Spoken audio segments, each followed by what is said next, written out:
And now joining me here on an NABC chat, Coach Darian DeVries from Drake and the Bulldogs, undefeated in the Missouri Valley as we're taping, but on pause before they come back and play Missouri State next week. So, Coach, this has been a struggle, without question, an unprecedented year for all of us on the planet, let alone the country or in the sport. But to a coach, to a player, everyone I've talked to wants to keep coaching and playing and fight through it somehow, some way. So overall, first, what has it been like to tackle this challenge? Yeah, I think it's been unique. I think our guys have really done a great job up until recently. We hadn't had a positive case in over 6 months. And a lot of that's because of how badly our guys have wanted to keep playing, practicing, playing and being out there with each other and doing what they love. And unfortunately, we got hit with some cases here recently and had to take a little pause. But I feel like, we've been doing everything we can along the way to, really try to keep everybody safe and still allow, everybody to, have some form of release and get out and do what they love to do. And that's play basketball. Yeah. So to that point, regular college students have had very little outlet. For the most part, pretty much just virtually academically, almost zero extracurricular activities, whether it's, intramurals or theater. And yet athletes, especially now college basketball athletes, have had this outlet. How has that helped really the mental health aspect of your players? Yeah, I think it's been huge for them. Even just our most recent pause, where guys are quarantined or isolated for 10 to 14 days.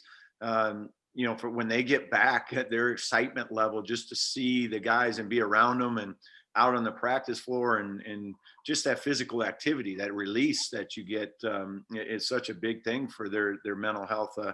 I agree, and that's been a big part of it. I think it's been a big part of why teams have been able to continue to follow the protocols and do a nice job with it and keep guys safe is because they all do want to continue to be able to play and be on the floor with their buddies. Yeah, obviously the alternative is to not do that, to be even more isolated. Managing the practices and the game, how has that evolved as we started sort of early fall into the real season and now deep into the winter? Yeah, I think everything we've done, we've got connects on that we use to try to minimize the amount of minutes we're around each other, so we can gather that data. Everything from our chairs, the way they're seated in the gym, everybody's got them all spread out where they go to their own separate little station with their own water bottle. Amount of time you're in the locker room is pretty minimal, in and outs, that type of thing.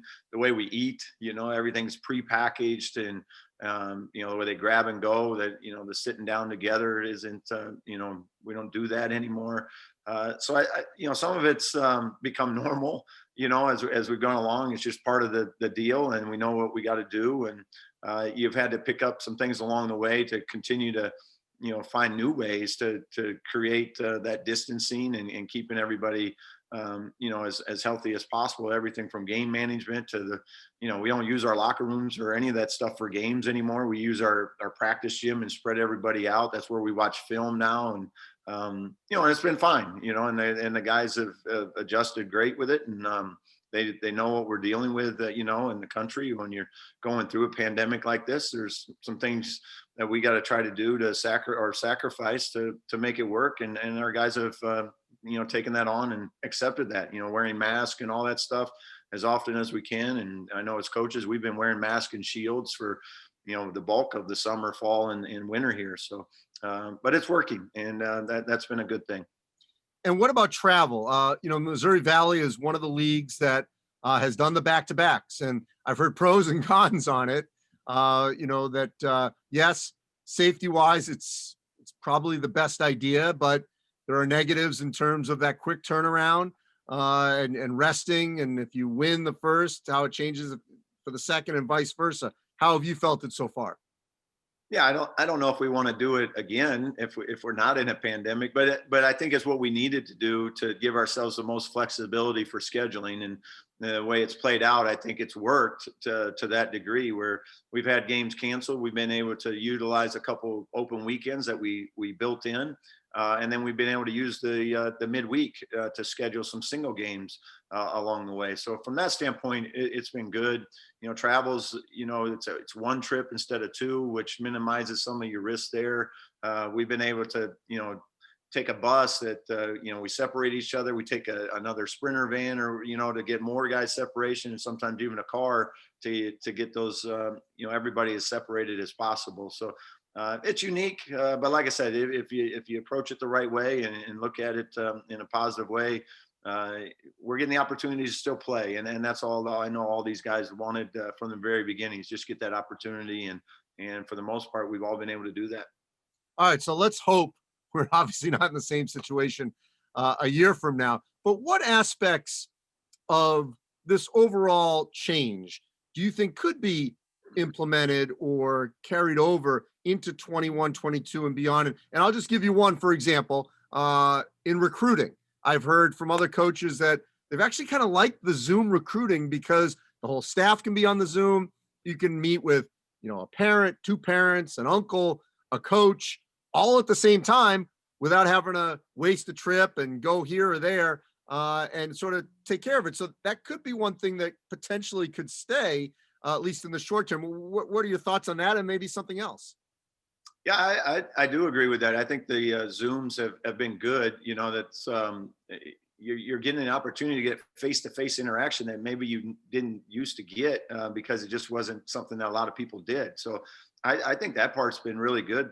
I know we've enjoyed that, getting to meet with family members via Zoom, but in a more personal way as opposed to maybe just over the phone. So I think there's certainly some good things there. I think some of the ways that you eat and travel and those type of things have been good to at least think about, regardless of a pandemic, but just flu and those type of things. I think there's some things that go forward that make some sense, and then there's some things that you hope we don't ever have to do again, quite frankly, and that's with the masks and things. But for right now, let's do what we got to do to keep people safe and healthy, and when that time comes, then we'll make those changes back to normal. Yeah, I'll tell you this, Darren, that I think for illnesses, which have run through teams for years, there's a hygiene aspect to this that I hope continues, because locker rooms are not the cleanest places. And so maybe going forward, that could change, on a positive way, because there are illnesses and other viruses that are a little more traditional that can pass through teams. All right, last thing, germane to this season, and that's going to be interesting with the conference tournaments. They're all scheduled to happen. But you guys are in an interesting position, like some other teams. You're having a great year. You're undefeated at this point. And obviously the goal is the NCAA tournament. What do you think could happen with the conference tournament as you look at, you get everyone together? Is that a high risk thing? And you want to make sure that the best team represents your league and goes to the tournament, and that team obviously is safe and COVID free. Yeah, I think leading up to it, there will be some things in place to hopefully have everybody when they enter, not the bubble, but when you get to your tournament site and things, that the testing and things that's taking place will minimize maybe the amount of risk that there would be for playing or getting all those teams together. I personally think they're going to happen. I certainly hope they do. I think, again, it's one of those experiences for our players. I want them to go through and enjoy it. It's a big part of their experience here and in a lot of schools, and that opportunity right before March Madness is a great prelude to the big tournament and the excitement level that comes with it. I think it'd be just a big positive for us getting through this year and getting to those conference tournaments, getting to the NCAA tournament, with everything that all these guys and players and administrations, everybody have done to try to make this happen. For these players to be able to get to that finish line and experience and enjoy everything that college basketball has to offer, and why they love this game so much. Well, Coach DeVries, I appreciate it. You are off to a fantastic start. Hopefully you guys come off pause and keep playing well. Stay safe. Thanks, Andy.